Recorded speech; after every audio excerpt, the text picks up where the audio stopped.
सुख दुख में हम लोग सुख को अपनाना चाहते और दुख से भागते। असली सुख जो होता है वो ऐसा है जिससे आत्मा का कल्याण हो, भले वो वर्तमान में दुख की अनुभूति कराता हो।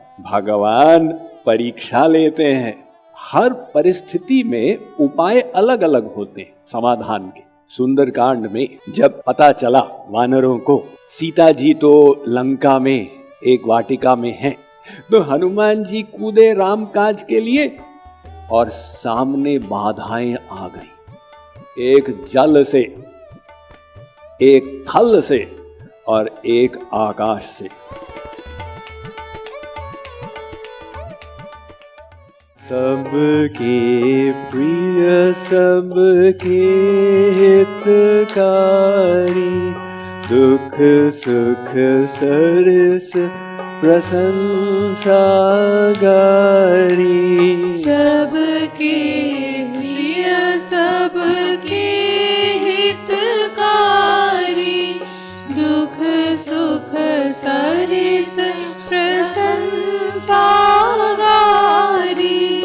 कहि सत्य प्रिय वचन विचारी, जागत सोवत शरण तुम्हारी। कहि सत्य प्रिय वचन विचारी, जागत सोवत शरण तुम्हारी। तुम ही छाड़ी गति दूसरी नाही, राम बसहु तिनके मन माही। तुम ही छाड़ी गति दूसरी नाही, राम बसहु तिनके मन माही। हे श्री राम, उसके हृदय में आप अपना मंदिर बनाइए जो सबके प्रिय हो और सबका हित सोचता हो। युधिष्ठिर जी महाराज, उनका एक नाम था अजात शत्रु, जिनका कोई शत्रु न हो। विचित्र बात, 11 अक्षोहिणी कौरव सेना उनसे युद्ध कर रही है। दुर्योधन उनको कितना बड़ा शत्रु मानता है, युधिष्ठिर के कारण मेरा स्वार्थ नष्ट हो रहा है। और युधिष्ठिर का नाम है अजात शत्रु, क्योंकि उनके अंदर किसी के प्रति वैर भाव नहीं और सबके हितकारी, सबका हित सोचने वाले। ये दूसरों का हित सोचना ये तो सामान्य मानवता है। जैसा हम चाहते हैं दूसरे हमारे साथ व्यवहार करें, हम दूसरों के साथ व्यवहार वैसा करें। तो सामान्य धर्म, संसारी धर्म स्टैंडर्ड 1 में बताया जाता है कि भाई दूसरों का हित सोचो, दूसरों का भला सोचो। लेकिन ये हित जो हो लाभदायक हो तो असली उपकार है क्या? एक उपकार ये होता है कि एक गरीब है, उसको भोजन करा दिया, अब 6 घंटे बाद उसको फिर भूख लग गई, फिर भोजन कराओ। और जब उसको भोजन फ्री में मिलने की आदत पड़ गई, वो कहता अब नौकरी छोड़ो, क्योंकि ये तो अब हमको सब फ्री में मिल रहा है। तो वो परोपकार क्या है बताया जाता है। आप भिखारी को पैसा देते हो तो वो भिक्षा मांगने की परंपरा को प्रोत्साहन देते हो। इससे तो अच्छा है किसी को शिक्षा दो, उसकी नौकरी लग जाए तो जीवन भर कमाई का साधन उसके पास मिल जाए। तो किस प्रकार से क्या सेवा करते हैं उसमें अंतर आता है। सबसे ऊंची सेवा तो महापुरुष लोग करते हैं। हम लोग थोड़ा सा दुख मिटाते हैं और महापुरुष वो दुख के मूल तक पहुंचते हैं। दुख का मूल ये है जीव का अनादिकाल का अज्ञान, जीव की भगवान से विमुखता। वो जो विमुखता है उसी कारण से हम लोग संसार में अपने को शरीर मान के और 84 लाख में दुख भोग रहे हैं। भगवान बुद्ध ने कहा कितने दुख भोगे, हम अनादिकाल से कितने आंसू बहाए, उससे एक समुद्र भर जाए। ये सब दुखों का मूल कारण है भगवत विमुखता, जिस कारण से माया हावी है। तो महापुरुष लोग उसको मिटाते हैं। जीव का अज्ञान नष्ट करता है गुरु, और जीव को भगवान की तरफ ले जाता है। ये असली हितकारी कार्य, और हम सब लोग महापुरुष की हेल्प करते हैं, तो हमारी सेवा भी सबके लिए परम कल्याणकारी हो जाती। इसलिए ये सेवा हमको करनी ही चाहिए। करना ऐसा नहीं कि देखो भगवान हम आपके ऊपर उपकार कर रहे, हम सेवा कर रहे, क्योंकि वो सब भगवान का ही तो दिया हुआ है। एक भिखारी था, सेठ जी वहां से निकले। भिखारी ने कहा बाबूजी पैसा। सेठ जी ने कहा तुम क्यों भिक्षा मांगते हो, तुम तो होनहार हो। बाबूजी नौकरी नहीं लगती, अगर हम नौकरी दिलवा दें, अरे बहुत बड़ी कृपा होगी, उससे भी अच्छी कृपा करेंगे, तुमको हम अपना बिजनेस पार्टनर बना देंगे। अरे ऐसा है? हाँ, मेरे धान के खेत हैं, मुझे एक रिटेल आउटलेट चाहिए। ऐसे करेंगे, मैं तुमको सप्लाई किया करूंगा धान, तुम वहां दुकान लगा के बेचना, और जो कमाई होगी उसको हम डिवाइड कर लेंगे। उसने कहा वाह कमाल है सेठ जी, आप तो भगवान के फरिश्ते हैं हमारे लिए। तो मेरा हिस्सा कितना रहेगा, आपका कितना रहेगा? क्या मुझे 10% मिलेगा, 5% मिलेगा? नहीं नहीं नहीं नहीं, मैं 10% लूंगा, बाकी सब तुम्हारा। उसने कहा सीताराम सीताराम। अब शुरू हुआ व्यापार, खूब बढ़िया चला धंधा, खूब कमाई हुई।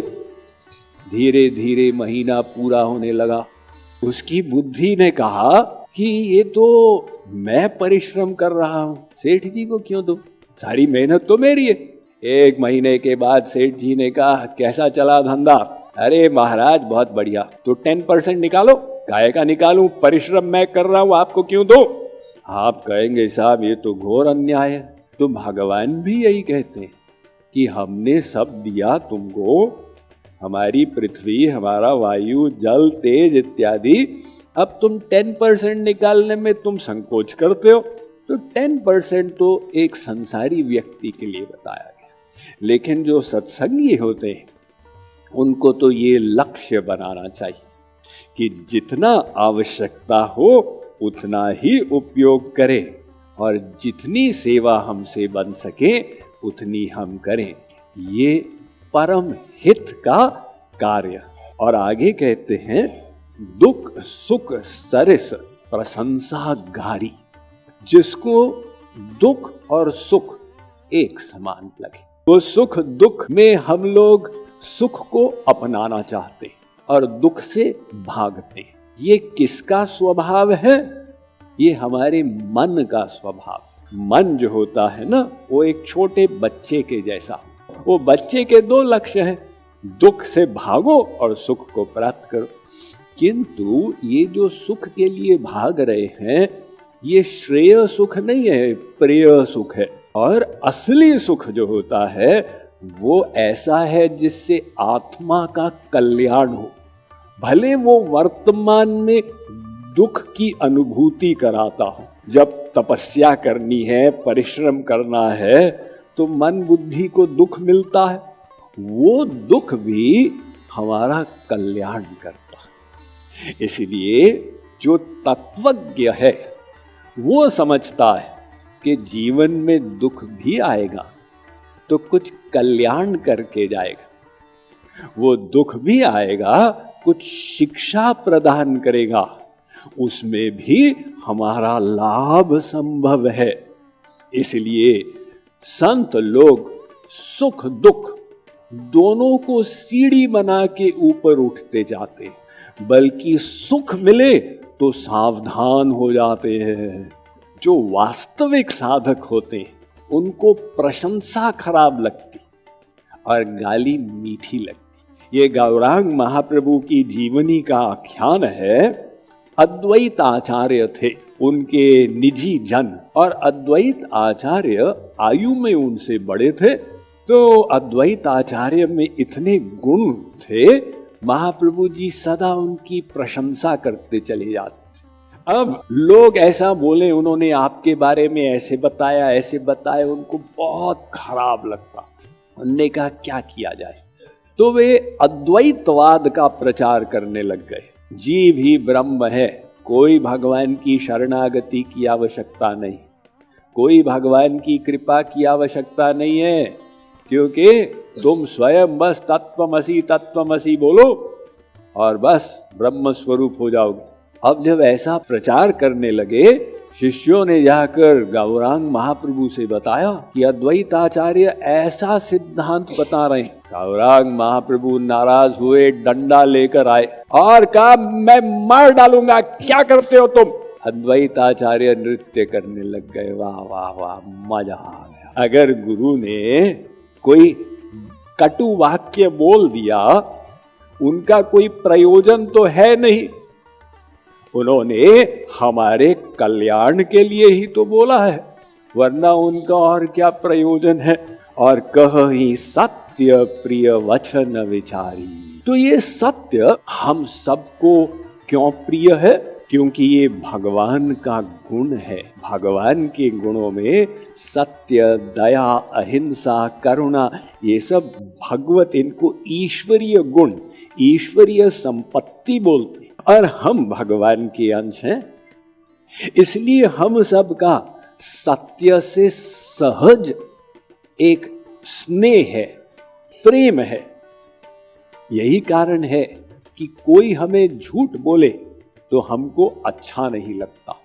ये एक शब्द तुलसीदास जी ने घुसा दिया बीच में, विचारी। भाई सत्य तो बोलो, लेकिन विचार करके बोलो। एक सत्यव्रती मुनि थे, उनका प्रण था हम सत्य ही बोलेंगे, सत्य के विपरीत कुछ भी नहीं बोलेंगे। वहां पर डाकू एक आदमी का पीछा कर रहे थे। वो आदमी भागे भागे आया, सत्यव्रती मुनि की कुटिया में पहुंचा। महाराज डाकू पीछा कर रहे हैं, मैं अंदर जाके छिप जाऊं, आओ बेटा। तो पीछे जाके छिप गया। सत्यव्रती मुनि बैठे हुए थे, डाकू आए। डाकू ने कहा यहाँ पर कोई आदमी आया है क्या। उन्होंने कहा देखो मैं सच ही बोलूंगा, गीता पर हाथ रख के कसम खा के कहता हूँ, सच के विपरीत कुछ भी नहीं बोलूंगा। वो आदमी आया था 5 मिनट पहले, पीछे छिपा हुआ। तो डाकुओं ने तो उसको पकड़ के मारा। मारने का, हत्या का जो पाप लगा, उसका प्रमुख भाग तो डाकुओं को मिला, लेकिन एक भाग सत्यव्रती मुनि को भी मिला, क्योंकि उस अपराध में वो शरीक हो गए।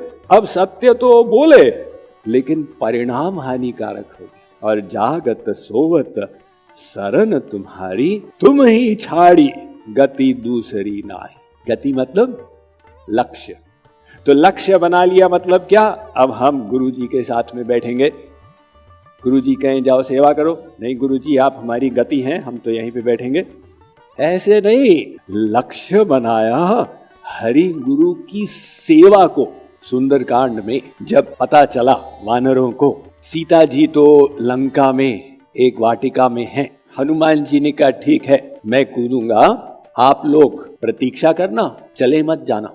तो हनुमान जी अब एक पहाड़ पर ने चरण रख के दबाए, क्योंकि दूसरी तरफ कूदना है तो जितनी जोर से कूदना है उतना ही प्रेशर पृथ्वी पर लगाना पड़ेगा। अब वो पहाड़ ही कोलैप्स कर जाए। लास्ट में उनको एक चट्टान मिली, तो वहां से वे कूदे। और जब कूदे तो राम काज के लिए जा रहे हैं। उनका लक्ष्य, उनकी गति है राम। साहब राम तो उधर है किष्किंधा में, हनुमान जी उधर जा रहे हैं।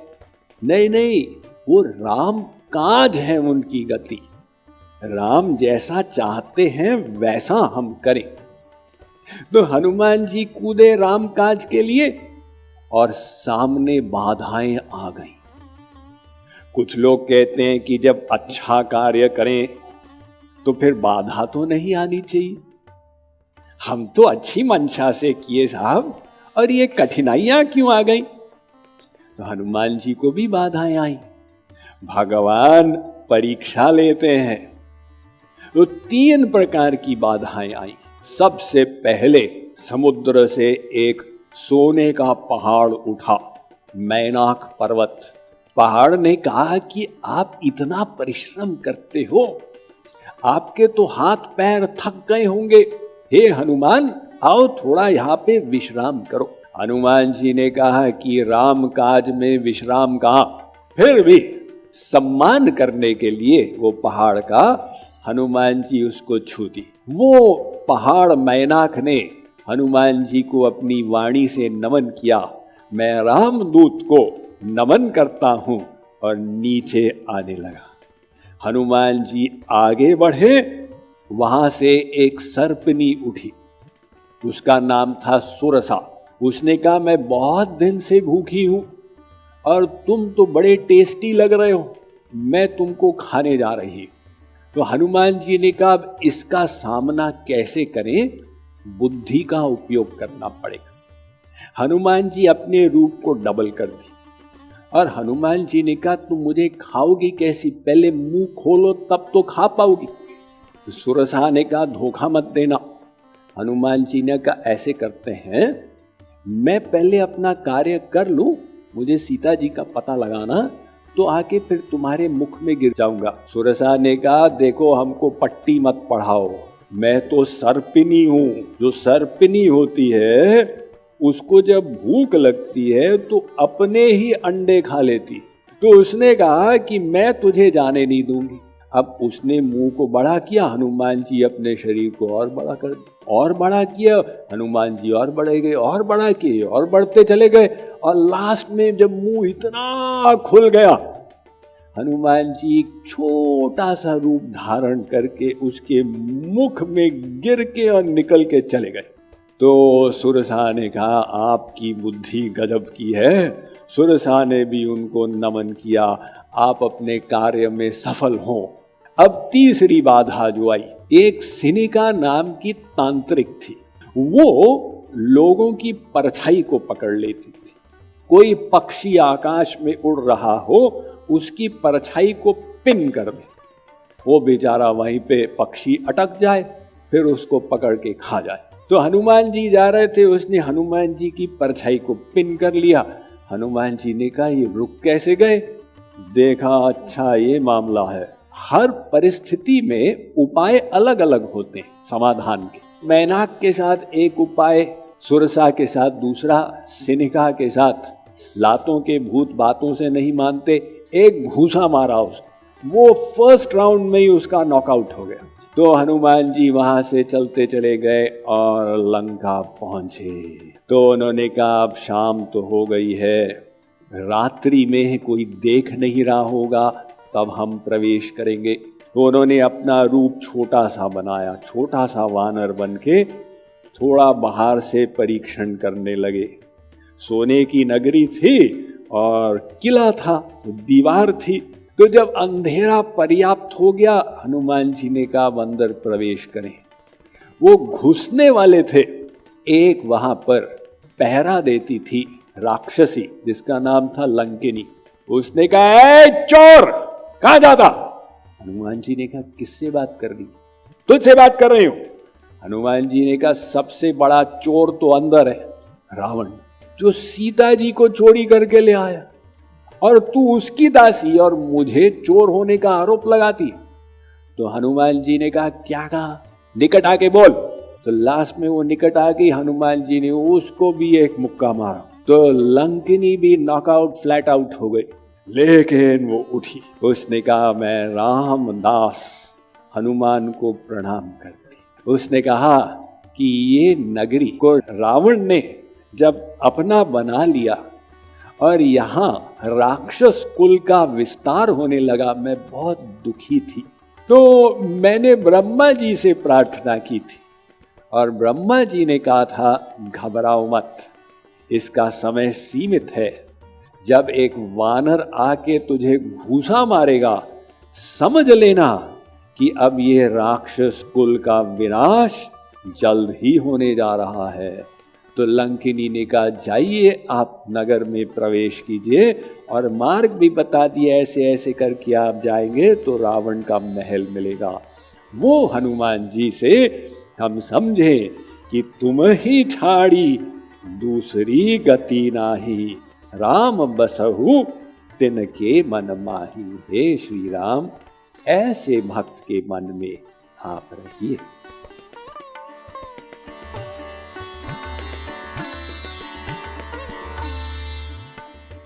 Mind management, life transformation, power of thoughts आदि प्रेरणादायक एवं आध्यात्मिक वीडियोस के लिए सब्सक्राइब करें स्वामी मुकुंदानंद हिंदी यूट्यूब चैनल को और बेल आइकन को अवश्य दबाएं ताकि आपको ये वीडियोस मिले सबसे पहले।